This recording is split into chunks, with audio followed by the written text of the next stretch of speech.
Yo, what is up guys? Delboy here, aka Blue Collar Sports TV. Hopefully you guys are doing well. If you're new here, smash that like, hit subscribe, all of that good stuff. So last night Tyson Fury defeated Deontay Wilder in the 11th round, in which was a classic heavyweight title fight. In terms of live heavyweight title fights that I've seen, it might be the best heavyweight title fight I've ever seen. To me it was that good. Both guys put it all on the line, took risks, multiple knockdowns, both guys were hurt, and a brutal and conclusive ending. It's basically what you want in a heavyweight title fight, and this has cemented the Fury-Wilder trilogy into boxing history. Is it as good as Ali Norton or Ali Fraser, Riddick Bowe Holyfield? Probably not. But this trilogy has given us two of the best heavyweight fights we've seen in recent years, that being the first fight and of course the third fight. Two outstanding fights in this trilogy, and it will definitely go down in boxing history. But once again, going into this fight, as it was getting closer and closer, I was saying on my channel on a regular basis, I was looking forward to this one. I picked Tyson Fury by mid to late round stoppage, but as it got closer, I was saying on my channel, there's something in the air. This fight's not going to be as straightforward as many people believed, and it turned out that way. And it made for a great fight. It made for a great fight. Deontay Wilder, in the first round, came out quite aggressive. Different tactics. He was utilising that jab, and he was throwing it primarily to the body, occasionally to the head, and he was loading up on his straight right hand, and he was purely focusing on Tyson Fury's body, and he landed some good right hands to the body in the first round. Wilder basically controlled the first round for the most part. Tyson Fury caught him with like an overhand right towards the end of the round that somewhat buzzed him, but apart from that, Deontay Wilder definitely had a good start to the fight, and he came out and he meant business. Round two, Tyson Fury got his groove a little bit, started to throw a few feints, finding a home for the jab, and landing some good work in the clinch and good scruffy work. Wilder was still landing some good body shots here and there. But round two, Tyson Fury definitely won the round. Round three, Tyson Fury upped the ante, started to get more aggressive. He caught Deontay Wilder with an overhand right, which really buzzed Wilder. Wilder then dipped down, and Fury landed a short right uppercut, which dropped Deontay Wilder, and he was definitely hurt on this knockdown. No doubt about it, his legs weren't steady when he got up, and Tyson Fury had a big round three. And at this point, I felt to myself, watching it live, Wilder's going to fall to bits now. He's done. He's not going to come back from this. But round four, Tyson Fury came out quite aggressively and was doing okay in the round. But towards the last minute, Tyson Fury got a bit careless. He walked in square, his guard wasn't tight, and Deontay Wilder landed a right hand. It wasn't fully extended, it was like at mid-range, and the right hand landed bang on Tyson Fury's forehead. It made his legs go funny, and he hit the deck. So a knockdown for Deontay Wilder in round four. Tyson Fury beats the count, gets up, definitely hurt by that shot. He definitely felt it in his legs, because Wilder, a few seconds after, was swinging away. They kind of fell into the clinch, and Wilder landed a short left in the clinch, which dropped Tyson Fury. The second knockdown wasn't a big shot, but it was because Tyson Fury was still feeling the effects of the first knockdown. So round four, Tyson Fury hurt, and he got dropped twice. And at this point, I felt to myself, can Deontay Wilder pull it off? Can he pull it off? But Tyson Fury regrouped quite well in round five. Wilder was still looking for the right hand early in the round, but he missed a few times, and he basically put it back in his pocket for the rest of the round. Tyson Fury regained control. He won round five, and after round five, the gas tank of Deontay Wilder just kept draining, and after round five, basically Tyson Fury was mauling Deontay Wilder in the clinch. He was leaning all over him, throwing shots up close to the body, uppercuts through the middle. He was pushing Deontay Wilder back with a double jab and landing the overhand right. The subsequent rounds to round 5, Wilder was still throwing the right hand, the odd speculative right hand, and he was landing on occasion, but the shot didn't have as much of an effect on Tyson Fury as it did in round 4. So you could see the power of Deontay Wilder was draining round by round.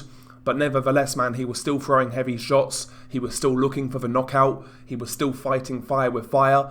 And he showed no signs of quitting or jacking it in. He was showing the signs of a warrior, as far as I'm concerned.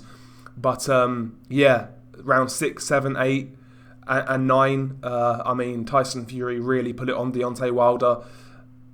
He was in control of all of these rounds. He won all of those rounds. Again, Wilder landed the odd shot here and there, and it did make you think to yourself, if one of these connects flush and it's full power, Tyson Fury could be in trouble again, because he was taking a lot of risks as this fight was going on.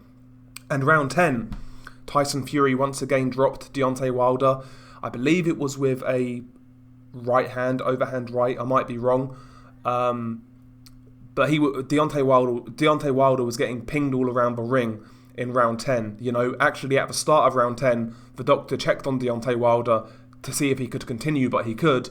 And in round 10, Wilder was getting beat up. He got dropped again, and it looked like he was going to get stopped in round 10. But Deontay Wilder found a surge of energy towards the end of round 10. He just opened up. He landed another short right hand on Tyson Fury towards the end of the round, like the last 10 seconds. And it definitely buzzed Tyson Fury. And after that, Deontay Wilder, he was swinging for the fences, using the last of his stamina, trying to get the knockout, but nothing really landed. And that moment for Deontay Wilder was gone. And Tyson Fury ended the fight in round 11, pushing Deontay Wilder back, landing uppercuts, double jabs, overhand rights, and he managed to maneuver Deontay Wilder near the ropes. And he caught Deontay Wilder when Deontay Wilder was opening up with an overhand right. It caught Deontay Wilder bang on the chin, and that was all she wrote. It was a heavy knockdown, and the referee didn't count, and he immediately waved it off in round 11. So Tyson Fury, he retained his WBC title and lineal title by an 11th round knockout. And both of these guys put on a show. They really did. Both guys showed heart. Both guys showed courage. Both guys took risks. This is what a heavyweight title fight should be. This is what gets people interested in boxing at the end of the day. These sort of fights that deliver. I watched this fight with my friends. They like boxing, but they're not into boxing like me. I would say they're casuals. And, everybody was so hyped after this fight finished, and it was like 6 a.m. and it was worth staying up for. Great fight. Both guys put it all on the line. Credit to Tyson Fury once again, proving he's the man in regards to that rivalry. And we can now finally put this rivalry to bed, and we can move on to bigger and better things for Tyson Fury. Maybe a Dillian Whyte fight next, because Dillian Whyte is Mando. And also, of course, hopefully we see Tyson Fury fight for Undisputed for all of the titles. That's what we really want to see. So the future is bright for Tyson Fury, no doubt about it. I felt Tyson Fury in this fight was he wasn't as sharp as he was in the second fight. To be honest, Tyson Fury wasn't as good as he was in the second fight, and Deontay Wilder was much better than he was in the second fight. So it basically evened out to be a really competitive fight. But yeah, as for Deontay Wilder, man, you guys know me. I've had a lot of criticisms for Deontay Wilder. I don't particularly like him as a person. I don't like his hardcore fan base. I find them extremely toxic. But sometimes you have to put all of that on one side and just say, that dude put on a hell of a show. He showed a ton of heart, and he approached the fight in which I was asking for. Go kamikaze, put it all on the line, go for the knockout, take risks. He did that, and he made it a great fight. And in the process, he took a fucking beating, and he took it. He wasn't going to quit. When he said after that second fight, I want to go out on my shield, I'm willing to die, I did believe him, to be honest, because he took a beating in that fight and he wasn't willing to quit. But again, you never truly know, because his corner did pull him out, and maybe Deontay was just saying that to basically save face and look good kind of thing. But in this fight, Deontay Wilder's corner was a lot more brave. A lot of people were saying maybe they should pull Deontay Wilder out in like round 9, round 10, but they didn't. They let Deontay Wilder have his wish and go out on his terms, and he did that. And listen, you may say that is detrimental to fighter safety. That's a different discussion, but Deontay Wilder, he does have a ton of heart. He does have a lot of toughness. He's a stubborn individual. Sometimes that's to his detriment, but I will say he's a tough dude. He took that beating and showed no signs of quitting. So I have to commend that, and I have to commend that he was definitely better than the second fight. He was definitely better. And, you know, when watching this sort of fight, I don't see the point in pointing fingers, laughing at a certain fan base, because it is what it is. You know, we saw a great heavyweight fight. Both guys, again, put it all on the line, delivered. Great performances, great fight, etc. There's no point, man, pointing at the other side and having a laugh, man. What's the point? What's the point? I'm not going to criticise Deontay Wilder. I've criticised him for a long time, but purely as a consumer right now, I was happy with what he delivered against Tyson Fury. It wasn't enough, but he made it a great fight. And, you know, people are speculating on the future of Deontay Wilder. Many people are saying he should retire. I completely disagree. I think there's some great fights out there for Deontay Wilder. I think there's fights in which he can still win. I think he can beat top contenders based on what I saw in that fight with Tyson Fury. Put it this way, if that Deontay Wilder still exists and he's not sufficiently damaged after that fight, I think that version of Deontay Wilder knocks out this version of Anthony Joshua. I think that version of Deontay Wilder would knock out Dillian Whyte. I think that version of Deontay Wilder would have a great chance against Andy Ruiz. I still think there's great fights out there for Deontay Wilder. There's money to be made. And listen, can he have one more run? Maybe get one more title shot? Why not? Let's say he comes back and has one tune-up fight. Let's say he fights Robert Helenius, who just beat Adam Kownacki. Let's say he knocks out Robert Helenius, and then he knocks out, let's say, Andy Ruiz. At that point in time, he'd be near a title shot. He's not as far away as people would expect in regards to receiving another title shot. So I don't think Deontay Wilder should retire. I think there's great fights out there for him, fights in which he can win. I'm not confident in those fights I mentioned, but I think he's got a great chance of beating a Joshua, of beating a Ruiz, of beating a Dillian Whyte. I do believe he's still a live player in the heavyweight division, and quite frankly, I don't want to see him retire after that performance. I'd rather him stick around and take some of these fights, you know? And that's how I feel about Deontay Wilder right now. Got a lot more time for Wilder now than I had previously. So we shall see what goes on with Wilder.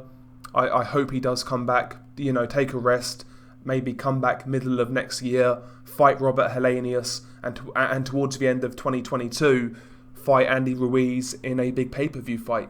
That would be a great fight, wouldn't it? Why not? Why the fuck not? But, yeah, outstanding fight. And by the way, the undercard as well. I actually really enjoyed the undercard. Julian Williams versus Vladimir Hernandez. That was a good fight. I was surprised to see so many people on Twitter say Julian Williams won that fight. I felt Vladimir Hernandez clearly beat Julian Williams. Great upset win for Hernandez. You had Edgar Berlanga versus Martin Caceres. I thought that fight was very close. Edgar Berlanga, a lot of work to do. He got dropped. You know, he was getting tagged up towards the end. Berlanga, to me, is a knockout waiting to happen. Nevertheless, good to watch. You had Jared Anderson, who looked good, taking out Vladimir Tereshkin. Good performance, great prospect in America. Robert Helenius versus Adam Kownacki 2 was fun as it lasted. Helenius basically put a beating on Adam Kownacki until Kownacki got disqualified for repeatedly low-blowing. Shades of Andrew Galotta. And of course, co-main event, Frank Sanchez defeated F.A. Ajagba on points in a pretty good boxing display by Frank Sanchez. I think Frank Sanchez is definitely an interesting prospect in the heavyweight division. I said this a year or so ago when I did my prospect video on him. I think he's a good boxer, and he can definitely give guys problems. I picked Frank Sanchez to beat Efe Ajagba. I thought he would outbox Efe, and that's exactly what happened. I also got the main event right, Tyson Fury stoppage, but I did get the Adam Kownacki fight horribly wrong. Something told me that Adam Kownacki would win this rematch, but it couldn't be further from the truth. He got fucked up. So it was a great card from top to bottom, great main event, and even the undercard was worth watching as well. So big up to Top Rank, PBC, etc. They did a great job on this pay-per-view. Excellent stuff. Anyway, share your thoughts below. It's been your guy Delboy. Peace.